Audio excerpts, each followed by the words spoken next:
हरियाणा में बीजेपी की double engine वाली सरकार चहुमुखी विकास का दावा करती है, लेकिन आज उसी विकास के ऊपर, भर्ती प्रक्रिया के ऊपर आम आदमी पार्टी की तरफ से कई संगीन एलिगेशन लगाए गए हैं। अनुराग ढांडा, आम आदमी पार्टी के सीनियर लीडर और मीडिया प्रमुख हमारे साथ हैं, बातचीत करते हैं। अनुराग जी, आपने जो एलिगेशन लगाए हैं, उन एलिगेशनों को लेकर जब भी बीजेपी से सवाल किया जाता है तो वो कहते हैं 2 लाख नौकरियां दे चुके हैं, बिना पर्ची, बिना खर्ची के, बिना किसी सिफारिश के, मेरिट के आधार पर हमारी सरकार युवाओं को रोजगार के अवसर मुहैया करा रही है। आपने जो एलिगेशन लगाए हैं, कारण क्या है? देखिए, हरियाणा की बीजेपी सरकार युवाओं को नौकरी के भूल भुलैया में घुमा रही है। उनको नौकरी दे नहीं रही है, नौकरी के नाम पर झांसा दे करके उनको घुमाया जा रहा है। जैसे आपने जो आंकड़ा बताया, मैं उसी से शुरू करता हूँ। इन्होंने कहा कि 2 लाख भर्ती ये निकाल चुके हैं अभी तक। ये नहीं बताते साथ में कि भर्ती प्रक्रिया सिर्फ 1,20,000 पे पूरी हुई। उसके बाद ये नहीं बताते कि 20-25 हज़ार भर्तियाँ कोर्ट में अटकी पड़ी हैं। ये भी नहीं बताते कि 25,000 युवा ऐसे हैं जिनको ग्रुप डी में ज्वाइन कराया, फिर वो सी में अपग्रेड हो गए तो वो खाली हो गई डी वाली वापस से। ये भी नहीं बताते कि 50,000 लोग रिटायर हो गए इस 11 साल के अंतराल में जब से इनकी सरकार है। तो इफेक्टिव भर्ती अगर आप आएंगे तो 20-25 हज़ार नई नौकरियां इन्होंने 11 साल के अंदर दी हैं। पड़ोस में 3-3.5 साल में पंजाब के अंदर आम आदमी पार्टी की सरकार ने 60,000 भर्तियां, सरकारी नौकरी 60,000 3.5 साल के अंदर दी है। एक केस कोर्ट में नहीं है, एक पेपर लीक नहीं हुआ, एक पेपर कैंसिल नहीं हुआ, कहीं किसी तरीके का कोई भ्रष्टाचार का आरोप नहीं लगा, कोई गड़बड़ी का भी आरोप नहीं लगा। तो अगर नौकरी देने की नीयत हो तो पंजाब सरकार की तरह नौकरी दी जा सकती है।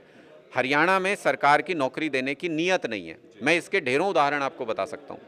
हाल में असिस्टेंट प्रोफेसर की इन्होंने जॉब निकाली 6 साल बाद, 613 पोस्ट निकाली। उसमें से जब रिटर्न परीक्षा क्लियर हुई तो बोले 151 ही बच्चे पास हो पाए उसके अंदर। हज़ारों बच्चों ने पेपर दिया, कह रहे 151 बच्चे पास हो पाए, इनको लिखना नहीं आता, 35% नंबर नहीं ले पाए लिखने वाले एग्जाम में। और ये बच्चे पता है कौन थे? ये बच्चे वो थे जो प्री एग्जाम में जिनका रैंक 1 है, जिनका रैंक 2 है, जिनका रैंक 5 है, जो नेट JRF क्लियर कर चुके हैं, जो PhD भी कर चुके हैं कई बच्चे। ये कह रहे हैं कि वो 35% नंबर नहीं ले पाए। तो 10वीं में भी लिए थे भाई इन्होंने, तो 12वीं में भी लिख के ही लिए थे, ग्रेजुएशन में भी, पोस्ट ग्रेजुएशन में भी, वो भी तो आंसर लिख के ही लिए थे, 35% नंबर, वहाँ पास होके आए हैं। तो ये कहते हैं कि हरियाणा के युवाओं को लिखना नहीं आता, जो सरासर झूठ है। UPSC के एग्जाम में 2% पॉपुलेशन होते हुए भी 6.5% सीटों पे कब्जा होता है हरियाणा के युवाओं का। तो इसलिए ये धोखा देना बंद करें। आरक्षित वर्ग की 301 सीटों पे से, जो भर्ती मैंने अभी बताई असिस्टेंट प्रोफेसर की, 301 सीटों में से आरक्षित वर्ग में सिर्फ 17 युवाओं को पास किया इन्होंने, सिर्फ 17। अगर ये आरक्षण नहीं देना चाहते तो खुल के बोलो ना बीजेपी वाले कि आरक्षण नहीं देना चाहते। लेकिन आरक्षित वर्ग के युवा जो सामाजिक और आर्थिक तौर पे संघर्ष करके यहाँ तक आते हैं, उनको आप ऐसे बैकडोर से नौकरियों से वंचित करोगे, उनको आप कहोगे लिखना नहीं आता, तो ये कैसे बर्दाश्त किया जाएगा? तो ये नौकरियों के नाम पे झांसा दे रही है हरियाणा की सरकार। कहते हैं हम मेरिट के आधार पर नौकरी देते हैं, हम सिफारिश को नहीं मानते। मेरिट के आधार पे तो हरियाणा में CM तक नहीं बना, तो नौकरी की तो बात छोड़ दो। और क्या हरियाणा के युवाओं की ये कहना चाहते हैं कि हरियाणा के युवाओं में मेरिट नहीं है? मैंने आपके सामने उदाहरण दिया, 2% पॉपुलेशन होते हुए भी 6.5% UPSC की सीटों पे कब्जा है हमारा। ये कहते हैं मेरिट नहीं है। हरियाणा के लाखों युवा CET की परीक्षा इनकी पास करते हैं, ये कहते हैं मेरिट नहीं है। पोस्ट ग्रेजुएट, ग्रेजुएट करके वो यहाँ पे आए हैं, ये कह रहे हैं मेरिट नहीं है। तो इसका मतलब ये हरियाणा के युवाओं का अपमान कर रहे हैं और उनको किसी न किसी तरीके से गुमराह करके इस चक्रव्यूह में फंसाए रखना चाहते हैं, उनको नौकरी नहीं देना चाहते। अनुराग जी, आप पंजाब के साथ कंपैरिजन कर रहे हैं, वो एलिगेशन लाते हैं कि पंजाब के अंदर जो दावे किए गए थे, जो वादे किए गए थे, खासकर महिलाओं के साथ एक वादा जो किया गया था, वो अब तक पूरा नहीं हुआ, जबकि 4 साल निकल चुके हैं। देखिए, मुझे लगता है कि होना चाहिए कंपैरिजन, पड़ोस का स्टेट है, लेकिन अगर कंपैरिजन करना है तो करें ना। पंजाब ने बिजली मुफ्त कर दी, हरियाणा कर पाया क्या? पंजाब ने पानी मुफ्त कर दिया, हरियाणा कर पाया क्या? पंजाब के अंदर महिलाओं का बस सफ़र फ्री है, हरियाणा कर पाया क्या? पंजाब के सरकारी स्कूल फ्री हैं, ये फीस लेते हैं हरियाणा के अंदर।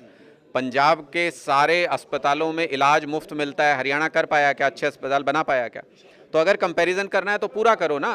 कंपैरिजन करना है तो ये भी करो कि मुआवजा किसानों को हरियाणा की सरकार कितना देती है। पंजाब सरकार 20,000 रुपये प्रति एकड़ देती है, पूछो कितना दिया।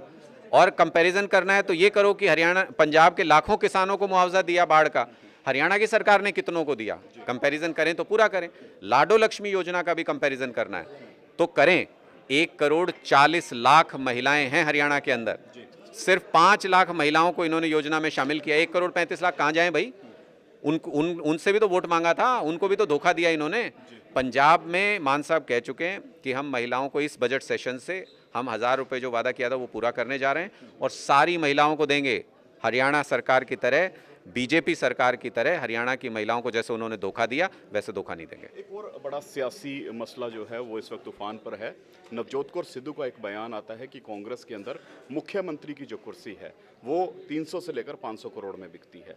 उस बयान के बाद नवजोत कौर सिद्धू के ऊपर कार्रवाई होती है, उन्हें सस्पेंड कर दिया जाता है और आज एक एमपी कांग्रेस के उनके खिलाफ लीगल नोटिस भी जारी करवाते हैं और कहते हैं कि 7 दिन में इसका जवाब दो, स्पष्टीकरण दो, माफ़ी मांगो, नहीं तो आपके खिलाफ लीगली कार्रवाई होगी। देखिए, अभी तक पूरे देश के सामने ये तो स्पष्ट था कि कांग्रेस के विधायक बिकाऊ हैं।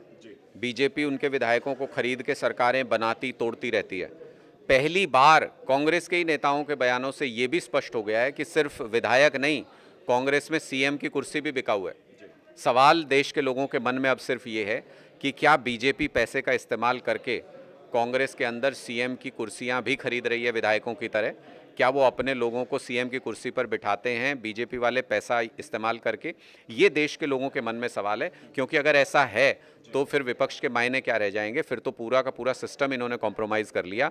अब तो सिर्फ ये बताना बाकी है कांग्रेस और बीजेपी को कि ये लिव इन रिलेशनशिप में रह रहे हैं या इन्होंने शादी कर लिया। अनुराग जी, आपकी पंजाब के अंदर सरकार है, पंजाब का ही ये मसला है, नवजोत कौर सिद्धू भी पंजाब से आते हैं, तो ऐसे में क्या इस मसले के ऊपर आपकी सरकार जो है किसी तरह की इन्वेस्टिगेशन कराने के लिए तैयार हो पाई है कि इन्वेस्टिगेशन हो और मामला उजागर हो कि क्या वाकई में उन्होंने एलिगेशन जो लगाए हैं उसमें किसी तरह की सत्यता है या नहीं? नहीं, देखो, इन्वेस्टिगेशन अगर कोई मांगेगा तो इन्वेस्टिगेशन भी करा लेगी सरकार, लेकिन मैं तो ये कहता हूँ ये तो ओपन एंड शट केस है, इसमें इन्वेस्टिगेशन की कहाँ ज़रूरत है? जो उस वक्त अध्यक्ष थे इनके कांग्रेस के, वो कह रहे हैं 350 करोड़ रुपए दिए गए। जो उस वक्त के सीएम के कंटेंडर थे वो कह रहे हैं कि भाई मेरे पास नहीं थे, दूसरे के पास थे, उसने दे दिए। इन्हीं के लोग तो कंफर्म कर रहे हैं, तो इसमें इन्वेस्टिगेशन किसकी कराएं? तो इसका मतलब ये इन्वेस्टिगेशन तो ज़रूर कराई जा सकती है कि ये 500 करोड़ रुपया जो दिया गया सीएम की कुर्सी के लिए, ये लोगों से कहाँ कहाँ से लूटा, लोगों के हक का पैसा कहाँ कहाँ से मारा, उस पर तो इन्वेस्टिगेशन जरूर की जा सकती है। लेकिन ये तो ओपन एंड शट केस है, ये तो पूरे देश के सामने स्पष्ट है कि इनकी सीएम की कुर्सी बिकाऊ है। कार्रवाई की कोई गुंजाइश है? नहीं, जो निश्चित तौर पे कोई कंप्लेंट आएगी आधिकारिक तौर पे तो उस पर तो जरूर सरकार का काम करेगी। बिल्कुल, देखिए, अनुराग ढांडा स्पष्ट लफ्जों में कह रहे हैं कि अगर सरकार के पास कोई शिकायत आती है तो उस पर तुरंत एक्शन होता हुआ नजर आएगा। लेकिन दूसरी तरफ इन्होंने हरियाणा सरकार की कार्यशैली के ऊपर कई गंभीर सवाल उठाए हैं। बहरहाल देखने वाली बात होगी कि इन सवालों का जवाब इनको किस लहजे में मिलता हुआ नजर आता है। कैमरा पर्सन जगजीत के साथ विनीत कपूर, दैनिक सवेरा टीवी, चंडीगढ़।